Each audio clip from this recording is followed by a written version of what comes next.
নমস্কাৰ ছাত্ৰ ছাত্ৰীসকল ষ্টাডি ৰেষ্টফুলি ইউটিউব চেনেলটোলৈ পুনৰবাৰ আটাইকে স্বাগতম জনাইছো। আজিৰ এই ভিডিঅ'টিত আমি দশম শ্ৰেণীৰ হিন্দী ইলেক্টিভ বিষয়টোত অন্তৰ্ভুক্ত কৱয়িত্ৰী মীৰাবাইৰ কবি পৰিচয় তথা পদত্ৰয় নামৰ কবিতাটি অসমীয়াত আলোচনা কৰিম। বলা তেন্তে মীৰাবাইৰ কবি পৰিচয়েৰে ভিডিঅ'টি আৰম্ভ কৰো। हिंदी की कृष्ण भक्ति काव्य धारा में कवयित्री मीराबाई को महाकवि सूरदास जी के बाद ही स्थान प्राप्त है। हालांकि हिंदी कवयित्रियों में अब अग्रणी स्थान की अधिकारी है।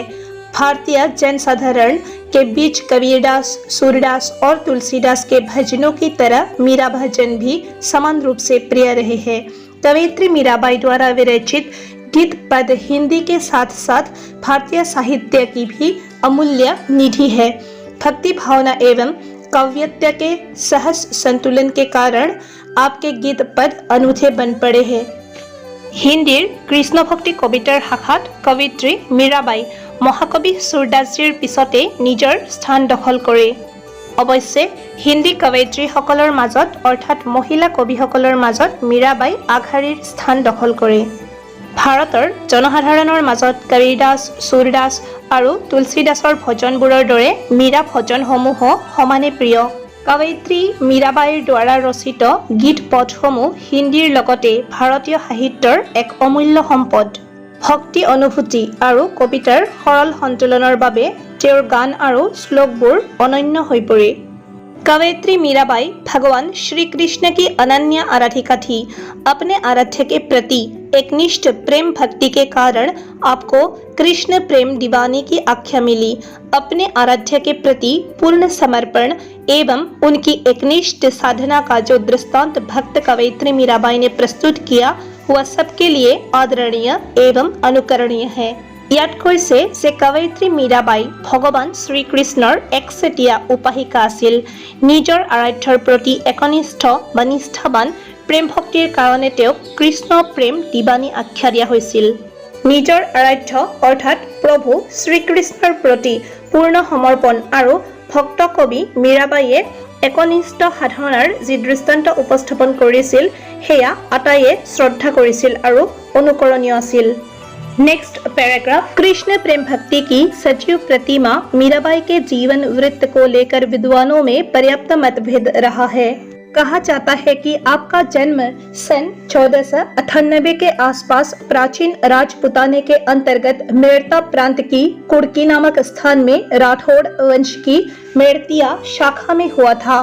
बचपन में ही माता के निधन होने और पिता राव रत्न सिंह के भी युद्धों में व्यस्त रहने के कारण बालिका मीराबाई का लालन पालन उनके दादा राव दुदाजी की देखरेख में हुआ।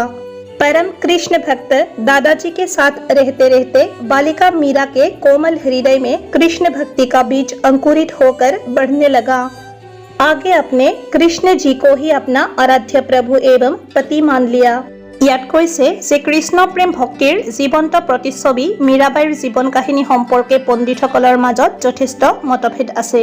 কোৱা হয় যে তেখেতৰ জন্ম প্ৰায় 1498 চনত প্ৰাচীন ৰাজপুতানৰ অধীনত মেৰটা প্ৰান্তৰ কুৰ্কি নামৰ ঠাইত ৰাঠৌৰ বংশৰ মেৰটিয়া শাখাত হৈছিল। শৈশৱতে মাকৰ মৃত্যু আৰু দেউতাক ৰাওৰত্ন সিঙে যুদ্ধত ব্যস্ত থকাৰ বাবে বালিকা মীৰাবাই ককাক ৰাও দুদাজীৰ তত্বাৱধানত ডাঙৰ হৈছিল।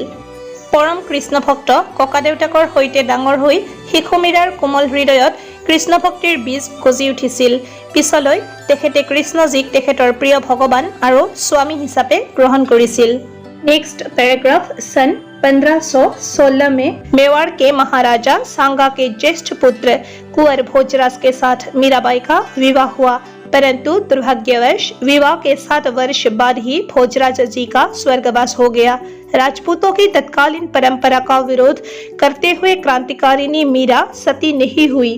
वे जग सुहाग को मिथ्या और अविनाशी प्रभु कृष्ण जी को सत्य मानती थी। प्रभु की आराधना और साधुओं की संगति में उनका समय बीतता चला। राजघराने की ओर से उन्हें तरह तरह की यातनाएं दी जाने लगी, परंतु मीराबाई भक्त प्रहलाद की तरह तस से मस नहीं हुई। अब वे अपने प्रभु गिरिधर नागर की खोज में राजप्रसाद से निकल पड़ी। साधु संतों के साथ घूमते घामते और अपने प्रभु को रिझाने के लिए नाचते गाते मीराबाई अंत में द्वारका धाम पहुंची। प्रसिद्ध है कि वह श्री रणछोड़ जी के मंदिर में अपने प्रभु गिरिधर गोपाल का भजन कीर्तन करते करते सन 1546 के आसपास वे भगवान की मूर्ति में सदा के लिए विलीन हो गई। ইয়াত কৈছে যে 1516 চনত মেৱাৰৰ মহাৰাজা সাংগাৰ জ্যেষ্ঠ পুত্ৰ কোঁৱৰ ভোজৰাজৰ সৈতে মীৰাবাই বিবাহপাশত আবদ্ধ হয়। কিন্তু দুৰ্ভাগ্যবশতঃ বিবাহৰ 7 বছৰ পিছত ভোজৰাজৰ মৃত্যু হয়। ৰাজপুতসকলৰ তেতিয়াৰ পৰম্পৰাৰ বিৰোধিতা কৰি বিপ্লৱী মীৰা সতী হ'বলৈ অমান্তি হৈছিল। তেওঁ সংহাৰৰ যি চেতন সৃষ্টি সেয়া মিছা বুলি কৈছিল আৰু অবিনাশী ভগৱান কৃষ্ণজীক সত্য বুলি গণ্য কৰিছিল। তেওঁ ৰজাঘৰৰ ফালৰ পৰা বিভিন্ন প্ৰকাৰৰ অত্যাচাৰৰ মুখামুখি হ'ব লগা হৈছিল। কিন্তু মীৰাবাই ভক্ত প্ৰহ্লাদৰ দৰে নিজৰ সিদ্ধান্তত স্থিৰ হৈ থাকিল, অটল হৈ থাকিল। তাৰ পিছতে তেওঁ প্ৰভু গিৰিধৰৰ সন্ধানত ৰাজপ্ৰসাদ এৰি ওলাই আহে। ইয়াৰ পিছত তেওঁ সাধু সন্তৰ লগত ঘূৰি ফুৰিছিল আৰু নিজৰ প্ৰভুক অৰ্থাৎ শ্ৰীকৃষ্ণক আকৰ্ষণ কৰিবলৈ নাচি গান গাই অৱশেষত মীৰাবাই দ্বাৰকাধাম পালেহি। জানিব পোৱা মতে তাত প্ৰায় 1546 চনত তেওঁ শ্ৰী ৰণছৰজীৰ মন্দিৰত তেওঁৰ ভগৱান গিৰিধৰ গোপালৰ ভজন কীৰ্তন পৰিৱেশন কৰাৰ সময়ত চিৰদিনৰ বাবে ঈশ্বৰৰ মূৰ্তিৰ সৈতে একত্ৰিত হৈছিল অৰ্থাৎ মৃত্যুবৰণ কৰিছিল।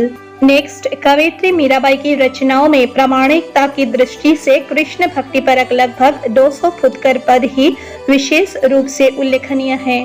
ये फुटकर पद मीराबाई की पदावली नाम से प्रसिद्ध है। ये पद कवयित्री मीराबाई के कृष्ण भक्तिमय हृदय के स्वतः उद्गार है। वैसे तो उन्होंने मुख्य रूप से हिंदी की उपभाषा राजस्थानी में काव्य रचना की है, परंतु उसमें ब्रज, खड़ी बोली, पंजाबी, गुजराती आदि के भी शब्द मिल जाते हैं।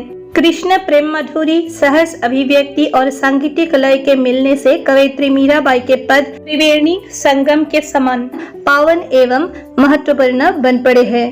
ইয়াত কৈছে যে কৱয়িত্ৰী মীৰাবাইৰ ৰচনাসমূহত সত্যতাৰ ক্ষেত্ৰত কৃষ্ণ ভক্তিমূলক প্ৰায় 200 ফুটকৰ পদ বিশেষভাৱে লক্ষণীয়। এই ফুটকৰ পদসমূহ মীৰাবাই কি পদাৱলী নামেৰে বিখ্যাত। ইয়াৰ দ্বাৰা মীৰাবাইৰ কৃষ্ণ ভক্তিমূলক হৃদয়ৰ আত্মপ্ৰকাশ হয়।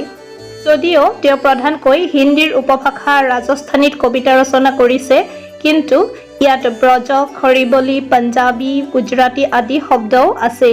কৃষ্ণ প্ৰেম মাধুৰীৰ মিলন, স্বতঃস্ফূৰ্ত অভিব্যক্তি আৰু সংগীতৰ ছন্দৰ সৈতে কৱয়িত্ৰী মীৰাবাইৰ শ্লোকবোৰ ত্ৰিবেণী সংগমৰ দৰে পবিত্ৰ আৰু গুৰুত্বপূৰ্ণ হৈ পৰিছে। ত্ৰিবেণী সংগম অৰ্থাৎ তিনিটা পবিত্ৰ নদীৰ সংগম, গংগা, যমুনা আৰু সৰস্বতী। এইবাৰ আমি পদত্ৰয় কবিতাটিৰ প্ৰথম ষ্টেঞ্জাটোলৈ আহিছো। মে তো চৰণ লাগি গোপাল, জব লাগি তব কো ন জানে, अब जानी संसार, कृपा कीजिए दर्शन दीजिए, सुध लीजिए तत्काल। मीरा कहे प्रभु गिरिधर नागर, चरण कमल बलिहार। পদত্ৰয় শীৰ্ষকৰ অন্তৰ্গত প্ৰথম শ্লোকটোত আৰাধ্য শ্ৰীকৃষ্ণৰ চৰণত কৱয়িত্ৰী মীৰাবাইৰ সম্পূৰ্ণ সমৰ্পণৰ এক অনুভূতি প্ৰকাশ কৰা হৈছে। তেওঁ কয় যে মই গোপালজীৰ অৰ্থাৎ শ্ৰীকৃষ্ণৰ দুচৰণত শৰণ লৈছো অৰ্থাৎ আশ্ৰয় লৈছো। আগতে কোনেও এই কথা নাজানিছিল, কিন্তু এতিয়া গোটেই সংসাৰখন এই বিষয়ে জ্ঞাত। সেয়েহে ভগৱান গিৰিধৰে অৰ্থাৎ শ্ৰীকৃষ্ণই মোৰ ওপৰত দয়া কৰক, কৃপা কৰক, মোক দৰ্শন দিয়ক, সোনকালে মোৰ যতন লওক। মীৰাবাই কয় যে তেওঁ ইতিমধ্যে প্ৰভু শ্ৰীকৃষ্ণৰ চৰণ কমলত নিজকে অৰ্পণ কৰিছে। তৃতীয় শ্লোকটো হৈছে म्यारे घर आओ सुंदर श्याम, तुम आया बिन सुध नहीं मेरो, पीरी परी जैसे पान। म्यारे आशा औरणा स्वामी, एक तिहारो ध्यान, मीरा के प्रभु वेग मिलो अब राशो, जी मेरो मान। তৃতীয় শ্লোকত মীৰাবাইয়ে তেওঁৰ সংগী সুন্দৰ শ্যামজীক তেওঁৰ ঘৰলৈ আমন্ত্ৰণ কৰে আৰু কয়, হে স্বামী, তোমাৰ বিৰহত মই পকা পানৰ দৰে হেতা হৈ পৰিছো অৰ্থাৎ হালধীয়া হৈ পৰিছো। তোমাক নেদেখি মোৰ জ্ঞান বুদ্ধি নোহোৱা হৈছে। মোৰ ধ্যান অকল তোমাৰ ওপৰত কেন্দ্ৰিত, আন কাৰো অপেক্ষা মই নকৰো। সোনকালে আহি মোক লগ দি মোৰ মান সন্মান ৰক্ষা কৰা। অন্তিম পদটো হৈছে ৰাম নাম ৰস পীজে মনুৱা, ৰাম নাম ৰস পীজে, तज कुसंग सत्संग बेथणित, हरि चर्चा सुन लीजे। काम क्रोध मद लोभ मोह को बहा चित्त सुदीजे, मीरा के प्रभु गिरिधर नागर, टाही के रंग में भीजे। তৃতীয় তথা অন্তিম শ্লোকটোত কৱয়িত্ৰী মীৰাবাইয়ে মানুহ মাত্ৰ আটাইকে কেৱল ৰাম নামৰ ৰস পান কৰিব আহ্বান জনাইছে, অৰ্থাৎ কৃষ্ণ প্ৰেম বা কৃষ্ণ ভক্তি কৰিবলৈ আহ্বান জনাইছে। কৱয়িত্ৰী মীৰাবাইয়ে সকলো মানুহকে বেয়া সংগ ত্যাগ কৰি সৎসংগত বহি কীৰ্তন শুনিবলৈ আহ্বান জনাইছে। মীৰাবাইয়ে কয় যে আমি মনুষ্যই আমাৰ শৰীৰৰ পৰা কাম, ক্ৰোধ, ভয়, মোহ, লোভ আৰু অহংকাৰ এই ছবিধ ৰিপু আঁতৰাই পেলাব লাগে বা এই ৰিপুসমূহ দমন কৰি ৰাখিব লাগে। তেওঁ কয় যে আমি আটাইয়ে নিজকে কৃষ্ণ প্ৰেমৰ ৰঙত তিয়াই পেলাব লাগে বা বুঢ়াই পেলাব লাগে, অৰ্থাৎ মনুষ্য মাত্ৰ আটাইয়ে কৃষ্ণ ভক্তি কৰিব লাগে।